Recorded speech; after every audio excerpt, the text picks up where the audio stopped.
I want to go to our top story. Indonesian police have given our correspondent George Roberts photos they claim showing US dollars allegedly paid by Australian officials to people smugglers. What's your reaction to that news coming out of Indonesia?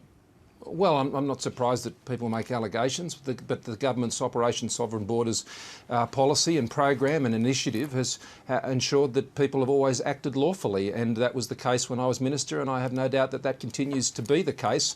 And this policy, Operation Sovereign Borders, this entire program, has been extraordinarily successful. Now, it's had its critics from time to time, I dare say a few critics in the ABC from time to time, but I think the success of the policy has demonstrated its great merits. Is paying money to people smugglers lawful? All I've simply said is that we've always done things lawfully.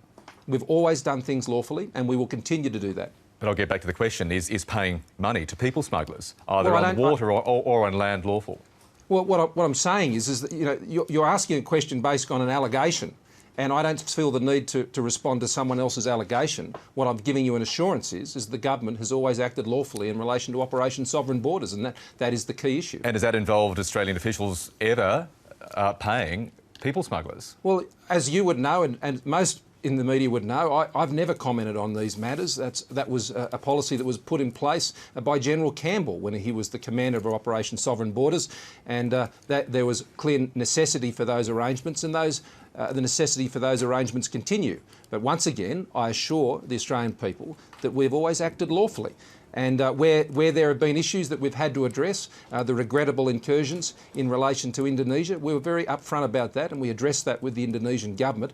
On other occasions, there were quite ridiculous and outrageous allegations in relation that was aired on the ABC about people's hands being burnt, and that our people were actually torturing people. Now, I remember that very clearly, Michael, and I remember the haste with which that was reported as well. So I'm not necessarily drawing a link between these at all.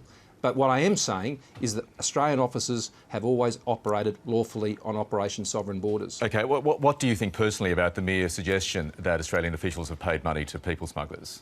Personal opinions are for journalists, they're not for politicians. Personal opinions, I'm a Minister of the government, we run policy, we implement policy, okay. and our policies are getting the results that have stopped the boats and stopped the deaths at sea and restored integrity to our refugee and humanitarian program, something that was said couldn't be done, particularly on your network.